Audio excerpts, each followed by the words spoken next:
link state routing. So link state routing is different from that of the distance vector routing. So in link state routing, if each node in the domain has the entire topology of the domain, the list of nodes and links, how they are connected, including the type, cost, and the conditions of the link, the node can use Dijkstra algorithm to build the routing table. So in link state routing, what we are doing means, by using Dijkstra algorithm, we are going to build the routing table. But the thing what we need is, we must need the list of nodes, links, and how they are connected, and type of connection, the cost and the cost or metric, and the condition of the link. If you know all these things, and by using Dijkstra algorithm, we will be building the routing table. Okay, building routing table. So in link state routing, 4 set of actions required to ensure that each node has a routing table showing the least cost node to every other node. First one, the creation of the states of the link by each node, called link state packet.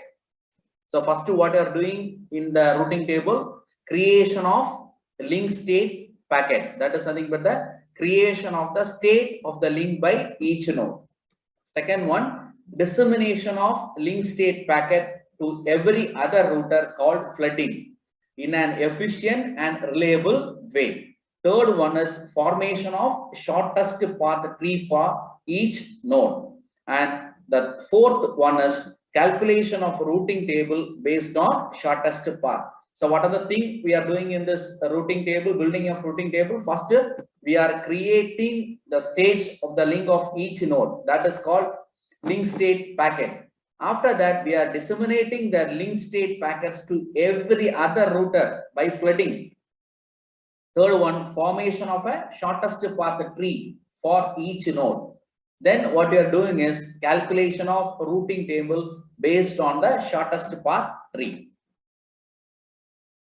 So creation of link state packet. So how we are creating the link state packet? So a link state packet can carry a large amount of information. So it carries some minimum amount of data, that is the node identity. For this explanation purpose, we are assuming that it is carrying only a minimum amount of data. The data are the node identity, the list of links, and the sequence number and age. But in the real case, it will carry a large amount of data. For this explanation purpose, we are taking only a minimum amount of data, that is nothing called the node identity, the list of links, the sequence number, and the age. The first two, the node identity and the list of links, are needed to make a topology. The node identity and the list of links, it is needed to make the topology. The third one is a sequence number. It facilitates flooding and distinguish new link state packets from the old one. What is the use of sequence number? The sequence number is used for flooding, and it will distinguish the old link state packet with the new one. The fourth one, that is nothing but the age. It prevents the old link state packet from the remaining in the domain for a long time. So when there is a change in topology of the domain, so whenever there is a change in the topology of the domain, triggering of link state packet dissemination is a main way of quickly informing any node in the domain to update its topology. So whenever there is any change in topology, we will be triggering the link state packet dissemination. So by disseminating the link state packet, we will be informing any node about the change in the topology. So on a periodic basis. So the period in this case is much longer compared to the distance vector routing. So in distance vector routing, in 30 seconds, you will be sending the informations. So here that period is somewhat long. So there is no actual need for this type of dissemination. Okay. So this periodic dissemination is why we are needed here, means we have to ensure that old information is removed from the domain. So in order to ensure that the old informations are removed from the domain, we are going for a periodic dissemination of link state packets. This link state packets are generated on two occasions. First one is the timer set for periodic dissemination is normally in the range of 60 minutes to 2 hours based on the implementation. But in the case of distance vector routing, it is 30 seconds, but here it is 60 minutes or 2 hours. A longer period ensures that flooding does not create too much of traffic on the network. In order to prevent the too much of traffic in the network, you are increasing the period of time. So flooding of link state packet.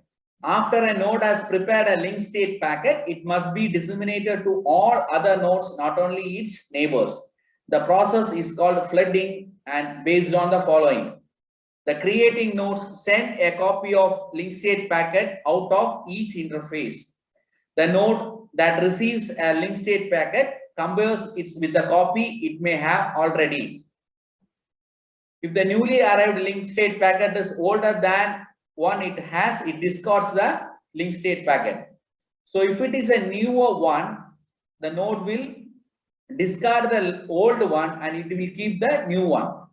It sends the copy of it out of each interface except the one from which it is received. Okay. So if the link state packet, what a receiving node find if it is a newer one, what it will do means it will again send that link state packet to all its neighbors except one from which that link state packet is coming. This guarantees that flooding stops somewhere in the domain. So formation of shortest path tree, that is the Dijkstra algorithm. So here the Dijkstra algorithm, it will be creating a shortest path tree. Now what is a tree? A tree is a graph of nodes and links. A node, in this one node is a root node. Okay. All other nodes can be reached from the root through only one single route. Okay.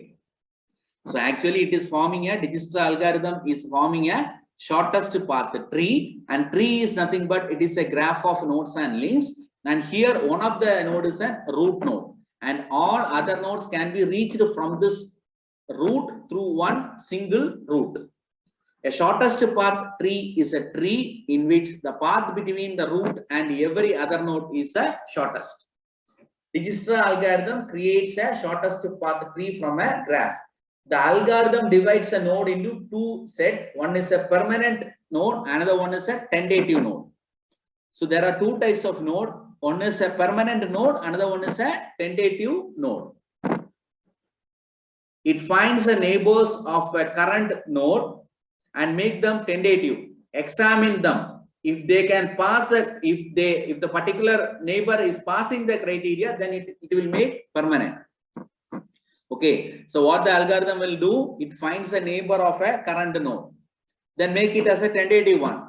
Then it will examine them, and if it is passing that exam or it is passing that criteria, then it will make it as a permanent one. So concept of link state routings.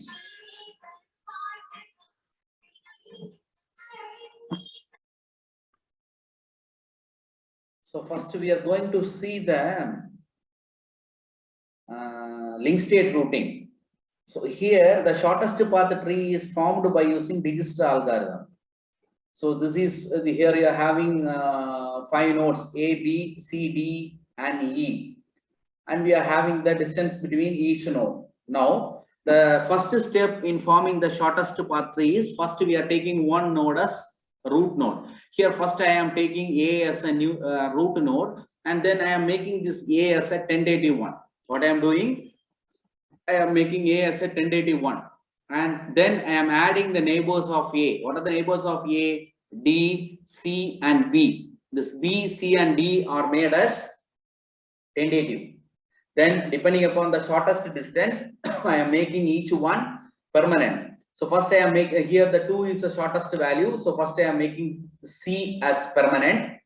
Then here 3. So then I am making D as permanent. Next, here it is 5. So I am making B as permanent. Then I am moving E also to the tentative list. So after that, so from A to E, this path is the shortest path. So because 4 plus 2, 6, this is the shortest path. We can reach E through another way also, 5 plus 3, 8. So here 4 plus 2, 6. So since this is the shortest path, this E is also made as permanent. So from A, we have found the shortest path to all other nodes. So here I am having 5 nodes. From A, if you want to reach, this is the shortest path. From A to D, if you want to reach, this is the shortest path.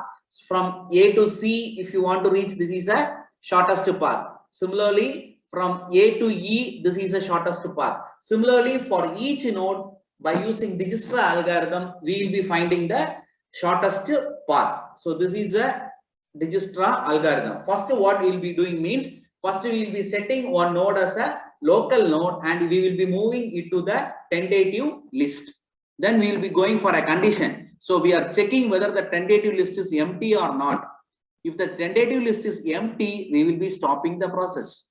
So if it is not empty, then what we will be doing means, among the nodes in the tentative list, move the one with the shortest path to the permanent list. Among the tentative list, then we are going to check which one is having the least or the shortest path.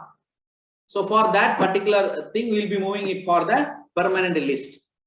So then what we will be doing means, add each unprocessed neighbor of last moved node to the tentative list if it is not there.